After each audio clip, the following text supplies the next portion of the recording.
Hello friend, कैसे हैं आप लोग। मेरा नाम है कृति साय। हमने लूसेंट सीरीज़ शुरू किया था जिसमें हमने बायोलॉजी का first and second chapter complete किया था। हमारा फोर्थ और थर्ड चैप्टर भी हमने कंप्लीट किया था। हमारे फोर्थ चैप्टर में हमने साइटोलॉजी यानी स्टडी ऑफ सेल के बारे में पढ़ा था, जिसमें हमने प्रोटोप्लाज्म तक हमने कंप्लीट किया था। आज हम उसके डिवीज़न के बारे में, उसके प्रोटोप्लाज्म के पार्ट के बारे में पढ़ेंगे। तो चलिए हम अपना पढ़ाई शुरू करते हैं। तो जैसे कि हमने पढ़ा था कि प्रोटोप्लाज्म क्या होते हैं, जो प्लाज्मा मेम्ब्रेन के अंदर जो भी फ्लूइड रहते हैं वो सारे प्रोटोप्लाज्म हैं। तो यहाँ पे हमने डिवीज़न देखा, प्रोटोप्लाज्म जो है वो दो टाइप के होते हैं, पहला साइटोप्लाज्म और दूसरा न्यूक्लियोप्लाज्म। साइटोप्लाज्म क्या होता है, जो न्यूक्लियर मेम्ब्रेन के जो बाहर फ्लूइड होते हैं वो सब साइटोप्लाज्म है, और जो न्यूक्लियर मेम्ब्रेन के अंदर है वो हो गया न्यूक्लियोप्लाज्म। 99% जो प्रोटोप्लाज्म है वो ऑक्सीजन, कार्बन, हाइड्रोजन और नाइट्रोजन से बने होते हैं, और 80% जो प्रोटोप्लाज्म है वो वाटर होते हैं। ठीक है, यहाँ पे रेशियो लिखा हुआ है कि प्रोटोप्लाज्म में ऑर्गेनिक और इनऑर्गेनिक क्या, तो इनऑर्गेनिक और ऑर्गेनिक का जो रेशियो है वो 81:19 इस रेशियो में प्रोटोप्लाज्म में होते हैं। अब हम पढ़ते हैं माइटोकॉन्ड्रिया के बारे में। माइटोकॉन्ड्रिया जो है उसको एल्टमैन ने 1886 में डिस्कवर किया था। ये एक सिलेंड्रिकल टाइप का होता है। इस तरह सिलेंड्रिकल टाइप का रॉड शेप और स्पेरिकल स्ट्रक्चर होता है, जो कि कहाँ पाया जाता है, साइटोप्लाज्म में। साइटोप्लाज्म मतलब न्यूक्लियर मेम्ब्रेन के बारे से। ये सेल हुआ, ये न्यूक्लियर मेम्ब्रेन। तो यहाँ पे जो जेली लाइक सब्सटेंस होता है उस वहाँ पे पाए जाते हैं। यहाँ ये जो होते हैं माइटोकॉन्ड्रिया वो डबल लेयर होते हैं, ये पहला और ये अंदर का डबल, जो कि काफ़ी फोल्डेड होता है। और ये जो फोल्डेड लेयर उसको हम क्रिस्टिया कहते हैं, और इसके अंदर फ्लूइड होता है जिसको हम मैट्रिक्स कहते हैं, जो कि एंजाइम्स और कोएंजाइम्स कंटेन करता है। एक्चुअली माइटोकॉन्ड्रिया जो है उसको हम कहते हैं कि वो एक कंसिडर किया जाता है कि प्रोकार्योटिव सेल है यूकार्योटिव के अंदर, क्योंकि साइंटिस्ट का कहना है कि कभी ये प्रोकार्योटिव सेल रहा हुआ करता था। क्योंकि जो भी सेल का फंक्शन है कि राइबोसोम, क्योंकि माइटोकॉन्ड्रिया के अंदर राइबोसोम है, इसमें डीएनए, आरएनए, ये सब कुछ माइटोकॉन्ड्रिया के अंदर। ऐसे ही प्लास्टिड में भी हम पढ़ेंगे। तो इसीलिए ये जो है ना, कभी छोटा सेल हुआ करता था और वो अब बड़े सेल के अंदर आ गया है। अगर इसके हम फंक्शन के बारे में पढ़ें तो माइटोकॉन्ड्रिया जो है सर्कुलर रेस्पिरेशन में हेल्प करता है। साथ ही साथ जो एनर्जी रिच कंपाउंड है एटीपी को ये सिंथेसाइज करता है। जैसे कि जो ग्लूकोज से एटीपी रिलीज़ होता है, यानी एक ग्लूकोज से 38 एटीपी रिलीज़ होता है, तो ये काम कौन करता है, ये करता है माइटोकॉन्ड्रिया। एटीपी क्या होता है, ये सेल का एनर्जी करेंसी होता है, एनर्जी करेंसी ऑफ सेल होता है। इसी कारण हम इसे पावर हाउस ऑफ सेल भी कहते हैं। तो ये क्वेश्चन भी बच्चों वाला क्वेश्चन है, लेकिन आ जाता है कभी कभी कोई एग्ज़ाम में कि पावर हाउस क्या है, तो इसे याद रखिएगा। रीज़न भी याद रखिएगा, क्योंकि ये ग्लूकोज से एटीपी कन्वर्ट करता है इस तरह। फिर हम करते हैं गोल्जी बॉडीज़ के बारे में। तो ये साइंटिस्ट थे गैमिलो गोल्जी, इन्होंने डिस्कवर किया था। ये क्या होता है, ये भी एक ट्यूब टाइप का होता है, एक ग्रुप होता है ट्यूब वेसल्स ऑफ वैक्यूल्स का। ये जो प्लांट में ज़्यादा नंबर में पाया जाता है, जिसे हम डाइक्टोसोम्स कहते हैं। इसका अगर हम फंक्शन कहें तो क्या करता है, बेसिकली कोई मटेरियल को सिंथेसाइज किया माइटोकॉन्ड्रिया, ठीक है। उसके बाद वो जो गोल्जी बॉडीज़ है वो उसको स्टोर करेगा, फिर उसको पैकेज करेगा ताकि वो सेल से फिर बाहर जाए। तो स्टोरिंग, पैकेजिंग, प्रोसेसिंग, ये सब का काम करता है गोल्जी एपरेटस। साथ ही साथ ये सेल वॉल, प्लाज्मा मेम्ब्रेन और लाइसोसोम को भी सिंथेसाइज करता है। जैसे कि प्रोटीन भेजा, माइटोकॉन्ड्रिया ने प्रोटीन भेजा, तो ये क्या करेगा, ये इसको और थोड़ा मॉडिफाई करेगा, तो ये प्रोटीन को ग्लाइकोप्रोटीन में कन्वर्ट कर देगा। उसके बाद हम एंडोप्लाज्मिक रेटिकुलम के बारे में बात करें तो ये भी क्या होता है कि ऐसे इस तरह की ये मेम्ब्रेन्स नेटवर्क होते हैं, ट्यूब लाइक स्ट्रक्चर, जो कि साइटोप्लाज्म में होते हैं। इसका क्या होता है, एक एंड जो है वो न्यूक्लियस से अटैच रहेगा और दूसरा एंड जो प्लाज्मा मेम्ब्रेन है उससे अटैच रहता है। इसका हम फंक्शन का बात करें तो ये मटेरियल को सब जगह डिस्ट्रीब्यूट करेगा, और ये क्या करता है, ये सेल के फ्रेमवर्क को बनाने में हेल्प करता है। उसके बाद अगर हम बात करें तो यहाँ पे राइबोसोम्स है, जो कि डिस्कवर किया गया था पैलेडे के द्वारा। ये क्या होता है, ये छोटा छोटा ग्रैन्यूल टाइप का होता है। ये क्या करता है, कुछ तो ये एंडोप्लाज्मिक रेटिकुलम में सटा हुआ होता है, और कुछ फ्री स्टेट में साइटोप्लाज्म में भी पाया जाता है। और ये बनता है राइबोन्यूक्लिक एसिड से, यानी कि आरएनए से बनता है, और ये भी प्रोटीन के सिंथेसिस में हेल्प करता है। अगर हम लाइसोसोम के बारे में जाने तो ये डिस्कवर किया गया है ड्यूक के द्वारा, और ये भी एक सैक टाइप का होता है, इस टाइप का होता है, सिंगल मेम्ब्रेन होता है। और ये एक्चुअली क्या होता है ना, ये एक डाइजेस्टिव एंजाइम से फिल होता है, और ये एंजाइम जो है वो रफ एंडोक्राइन रेटिकुलम से बनता है। ये बेसिकली करता है कि जो कॉम्प्लेक्स सब्सटेंस है उसको ब्रेक डाउन करेगा सिंपल में। इसीलिए एक और बात है कि लाइसोसोम को जो है वो वेस्ट डिस्पोजल सिस्टम भी सेल का कहा जाता है, क्योंकि ये जो फॉरेन मटेरियल जो आता है, जैसे कि वायरस आ गया, बैक्टीरिया, फूड में ही कोई आ गया, तो वो उसको क्लीन कर देता है।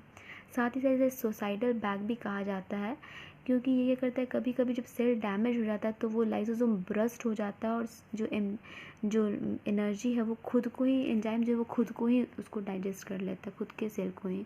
तो इसीलिए, और ये मैमल्स के रेड ब्लड सेल कार्पेसल में नहीं रहते हैं।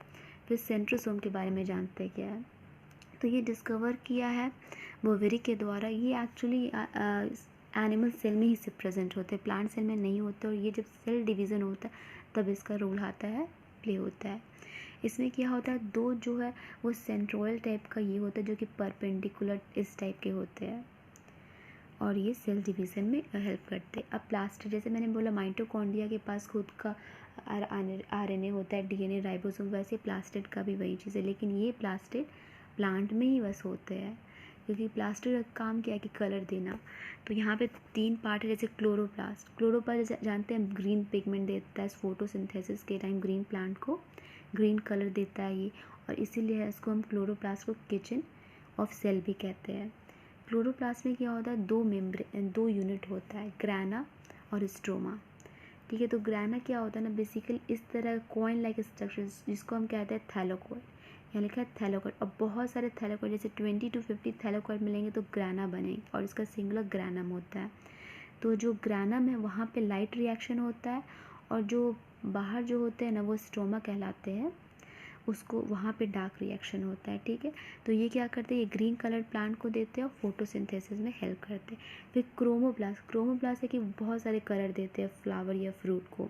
अगर हम इनके टाइप्स के बारे में जानें तो पहला है लाइकोपीन, ये क्या करते हैं, जो टमाटो में रेड कलर होता है वो इनके कारण होता है। फिर कैरोटीन जो है येलो और ऑरेंज कलर प्लांट में, जैसे कैरेट है उसमें होता है ये। फिर बेटानीन है जो कि शुगर बीट का कलर है ये। अब ल्यूकोप्लास्ट क्या होता है, जैसे कलर, जैसे WBC कलरलेस टाइप का होता है। तो ये जो क्या करता है, ये फूड को स्टोर करता है स्टार्च के फॉर्म में, फैट के फॉर्म में, और प्रोटीन के फॉर्म में। तो यहाँ पे देखेंगे जैसे स्टार्च में जो होता है वो अमाइलोप्लास्ट में वो करता है स्टोर। फिर फैट या ऑयल है तो एलियोप्लास्ट, और फिर प्रोटीन है तो एलिरोप्लास्ट में होता है। ठीक है, उसके बाद जो ल्यूकोप्लास्ट है वो रूट और अंडरग्राउंड स्टेम में पाया जाता है। वैक्यूल का बात करें तो ये एक सिंगल मेम्ब्रेन बॉन्डेड फ्लूइड होता है, जो कि सेल का एक डेड ऑर्गेनेल होता है। ठीक है, अगर हम बात करें प्लांट में ये काफ़ी बड़ा होता है, और वही एनिमल में छोटा सा होता है, और ये ऑस्मो मतलब एक हाई कंसनट्रेशन से लो का इसमें हेल्प करता है वही, और टॉक्सी मेटाबॉलिक वेस्ट में करता है। फिर हम बात करें हमारे न्यूक्लियस का, तो न्यूक्लियस क्या होता है, ये एक स्फेरिकल, और बीच में जो सेल का जो सेंटर पार्ट होता है वो होता है न्यूक्लियस। लेकिन अगर हम प्लांट का बात करें तो ये प्लांट में जो थोड़ा से पेरिफेरी यानी कि सर्कमफ्रेंस के साइड होता है, ये क्या होता है, डबल लेयर होता है, और बीच में क्या होता है, पोर्स होता है, ऐसे से हुआ ना, बीच का ये पोर्स है, इस टाइप का होता है। और जैसे कि हमने बोला कि न्यूक्लियोप्लास्ट जो कि न्यूक्लियर मेम्ब्रेन के अंदर आता है, न्यूक्लियोप्लास्ट, उसमें क्या रहेगा, उसमें न्यूक्लियस और क्रोमैटिन प्रेजेंट रहता है। ठीक है, और न्यूक्लियस जो है वो प्रोटीन और उसमें आरएनए रहेगा। और क्रोमैटिन में क्या रहता है, ये एक पतला पतला थ्रेड लाइक होता है, जिसमें जो क्रोमैटिन है वो क्या चीज़ से बनता है, वो डीएनए और हिस्टोन प्रोटीन से बनता है। तो डीएनए प्लस हिस्टोन प्रोटीन, इससे बनता है क्रोमैटिन। और न्यूक्लियस क्या चीज़ से बनता है, ये आरएनए प्लस प्रोटीन। ठीक है, उसके बाद सेल डिवीज़न के टाइम क्या होता है, जो क्रोमैटिन है वो पीसेस में ब्रेक होने लगता है, और फिर वो क्रोमोसोम फॉर्म करने लगता है। इसका फंक्शन जाने तो ये सेल के सारे एक्टिविटी को कंट्रोल करता है, इसलिए इसको हम कंट्रोल रूम ऑफ सेल भी कहते हैं। क्रोमेटिन क्या है ना कि ये हेरिडिटी कैरेक्टर पेरेंट से ऑफ स्प्रिंग में ट्रांसफ़र करता है। और न्यूक्लियस के अलावा ये न्यूक्लियस के अलावा जो डीएनए है वो हमारा माइटोकॉन्ड्रिया, जैसे अभी मैंने बताया माइटोकॉन्ड्रिया क्लोरोप्लास्ट में भी प्रेजेंट होता है डीएनए। यहाँ पे कुछ डिफरेंस है प्लांट सेल और एनिमल सेल। जैसे कि मैंने बताया प्लांट सेल है वो काफ़ी साइज़ में बड़ा होता है, जबकि एनिमल सेल छोटा होता है। सेल वॉल जो है इसमें प्रेजेंट रहता है और वो सेलुलोज और काइटिन का बना होता है, लेकिन इसमें एब्सेंट होता है। इसमें प्लास्टिड प्रेजेंट होता है, लेकिन इसमें नहीं होता है। इसमें सेंट्रोसोम एब्सेंट होता है, जो सेल डिवीज़न का मैंने बताया इसमें प्रेजेंट होता है। वैक्यूल से बहुत बड़ा होता है, इसमें स्मॉलर साइज़ होता है। फिर वही चीज़ यहाँ लिखा है। फिर आते हैं क्रोमोसोम क्या होता है। तो क्रोमोसोम क्या होता है कि एक थ्रेड लाइक स्ट्रक्चर होता है बेसिकली। जैसे कि ये इस तरह का स्ट्रक्चर होता है, ठीक है, इस तरह का क्रोमोसोम हुआ। तो ये न्यूक्लियस के अंदर प्रेजेंट होता है as a chromatin material. Chromatin मैंने क्या पता है कि डीएनए प्लस हिस्टोन प्रोटीन। तो क्या होता है छोटे छोटे हिस्टोन प्रोटीन उसमें ऐसे से इस तरह से लपटा रहता है डीएनए। तो ये होता है क्रोमोसोम के अंदर, ठीक है। और जब सेल डिवीज़न होता है तो ये हमें पता चलता है। एक जो क्रोमोसोम है वो दो क्रोमेटिड कैसे बना है, एक ये और दूसरा ये क्या हो गया, एक और दो, ये दो क्रोमेटिड से बना होता है, जो कि बीच में जो है ना ये जो है वो सेंट्रोमेयर है। ये सेंट्रोमेयर से इसका पॉइंट है ये। और जो क्रोमोसोम है वो बीड लाइक स्ट्रक्चर होता है जिसको हम कहते हैं जीन कहते हैं। और जीन जो है वो बनता है डीएनए से, यानी डीऑक्सी राइबो न्यूक्लिक एसिड, जो कि क्या करता है generation to generation genetic information का कैरियर है। कुछ वायरस जो आरएनए वायरस है वो उसमें जेनेटिक मटेरियल होते हैं और उसको हम रेट्रोवायरस कहते हैं।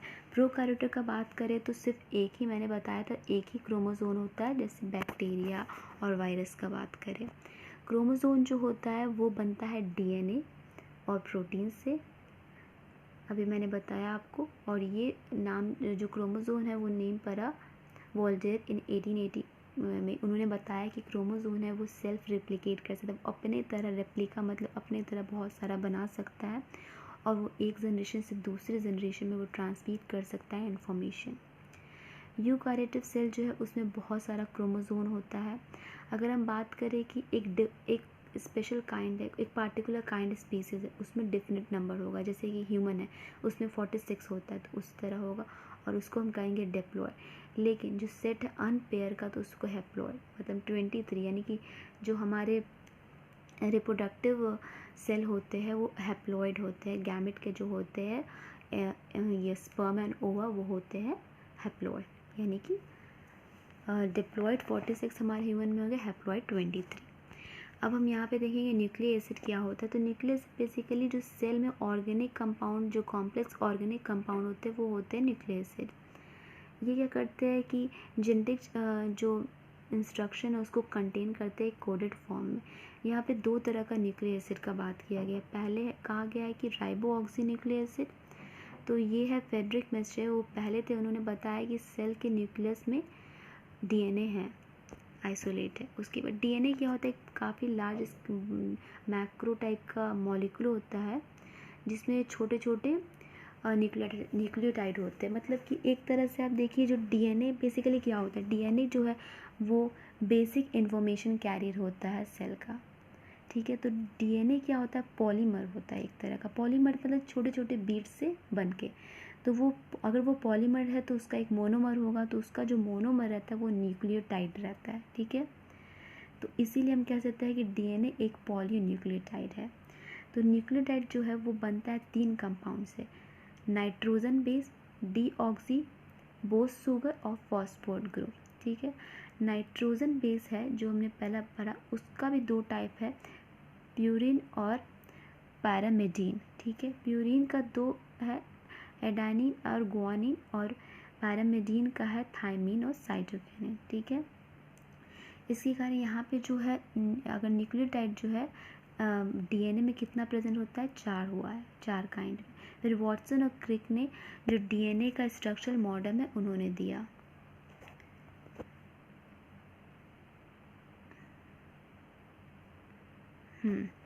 उसके बाद फिर यहाँ पे है कि जो डीएनए मॉलिक्यूल है वो क्या मैंने बताया कि जो डीएनए है वो पॉलीमर है, उसका मोनोमर न्यूक्लियोटाइड है। तो ये हो गया हमारा पॉलीन्यूक्लियोटाइड, स्ट्रेन हो गया, डबल हेलिक्स हो गया। ठीक है, ये 2 तरह का हेलिक्स हो गया ना, इस तरह का, जैसे ऐसे हुआ, इस तरह का हमारा हेलिक्स हो गया। ठीक है, सॉरी, इस तरह का, ऐसे ऐसे ऐसे, जैसे हमारा स्टेयर्स जो होता है राउंड वाला, उस टाइप का होता है। तो ये इसमें क्या होता है कि यहाँ पे जो शुगर है, ठीक है, शुगर प्लस नाइट्रोजन बेस को हम ऐड किए तो न्यूक्लियोसाइड बना, और फिर जब हम शुगर प्लस नाइट्रोजन प्लेसेस फास्फोर्ड को करें तो न्यूक्लियोटाइड बना। ओके, उसके बाद यहाँ पे लिखा है जो नाइट्रोजन बेस है वो डबल हेलिक्स है, जिसमें वो एक हाइड्रोजन जो बॉन्ड है उसकी हेल्प से है। ठीक है, बीच में जो है ना, इस तरह जो बताया मैंने, इस तरह जो है, ये बीच में जो नाइट्रोजन का, ये इसके बीच में जो बॉन्ड है वो हाइड्रोजन बॉन्ड है।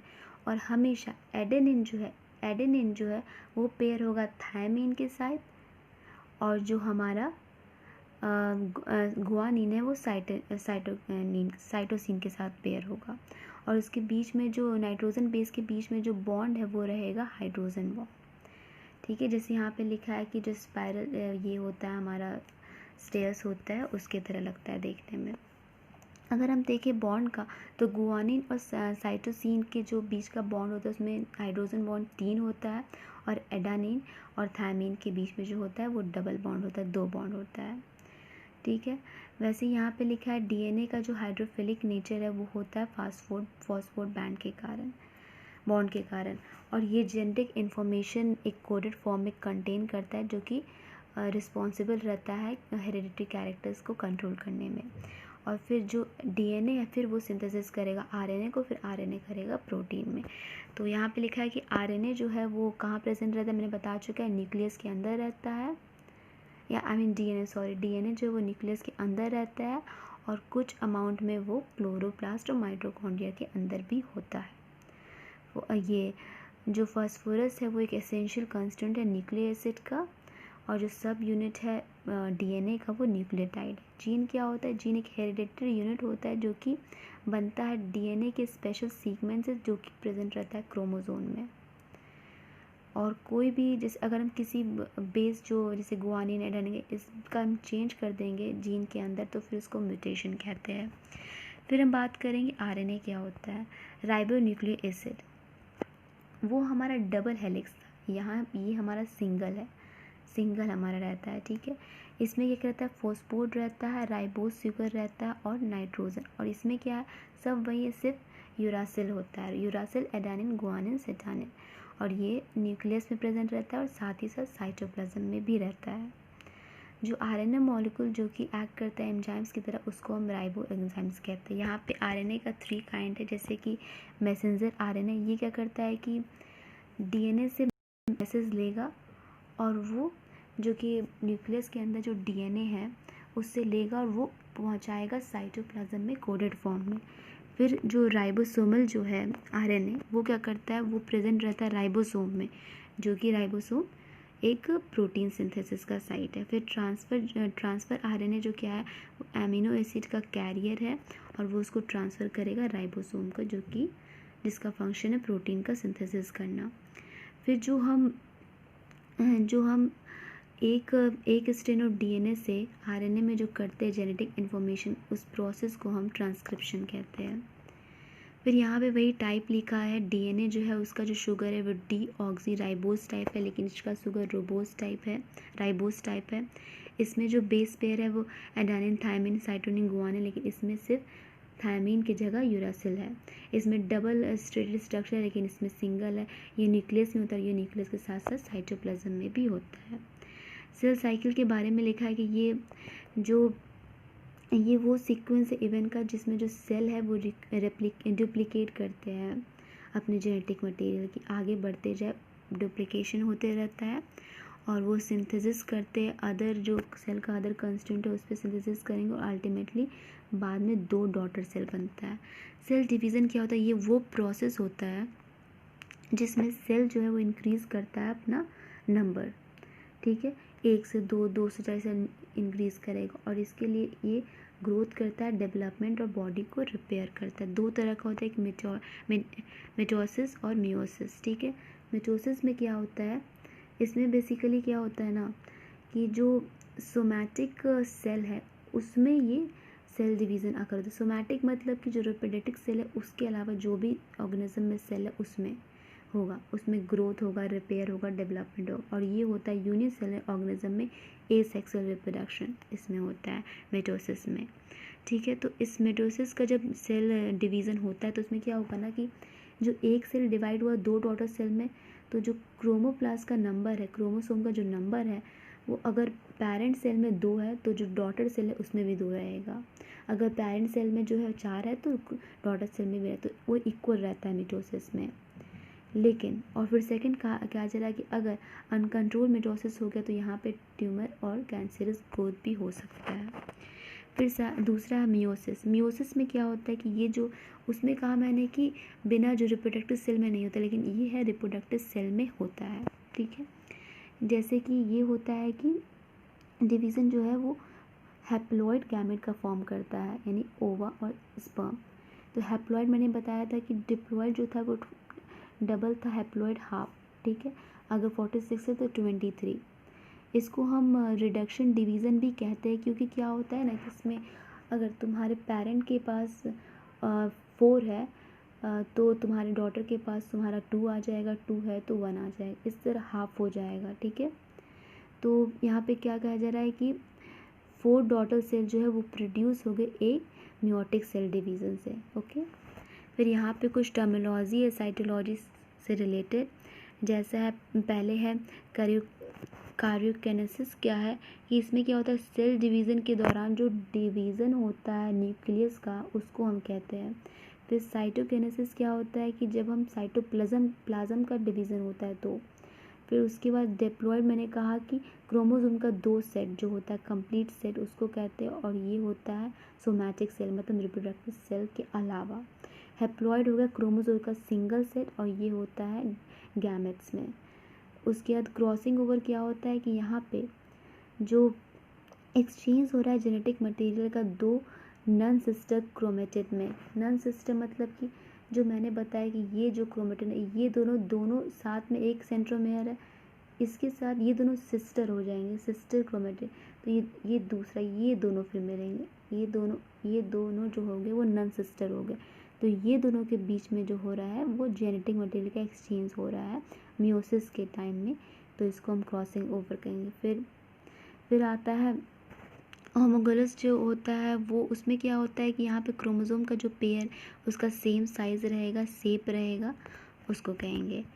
फिर एलीली जो रहता है इसमें क्या है, ये एक अल्टरनेटिव फॉर्म है कैरेक्टर्स का जो कि जीन के द्वारा गवर्न होंगे। फिर फेनोटाइप क्या होता है कि ये ऑर्गेनिज्म का कैरेक्टर है जो कि हमें डायरेक्टली दिख रहा है। फिर जेनोटाइप क्या है कि ये ऑर्गेनिज्म का जेनेटिक कॉन्स्टिट्यूशन है। फिर टोनोप्लास्ट क्या होता है, जो वैक्यूल था उसके जो बाहरी का लेयर है सराउंड जिससे है वो, उसको टोनोप्लास्ट कहते हैं। फिर यूनिट मेम्ब्रेन क्या है कि ये जो बेसिक सेल मेम्ब्रेन का जो 3 ये है स्ट्रक्चर है बेसिक, उसको कहते हैं, ठीक है। तो ये हमारा 4 चैप्टर कंप्लीट हुआ। हम लोग नेक्स्ट चैप्टर जेनेटिक्स शुरू करेंगे। तो अगर आपको मेरा वीडियो पसंद आए तो please like, subscribe and share ज़रूर कीजिए, और अगर नहीं पसंद आए तो कमेंट कीजिए ताकि मैं थोड़ा सा इम्प्रूव कर पाऊँ। और ऐसे ही पढ़ते रहिए, मेरे चैनल से जुड़े रहिए। तब तक के लिए all the best, bye bye.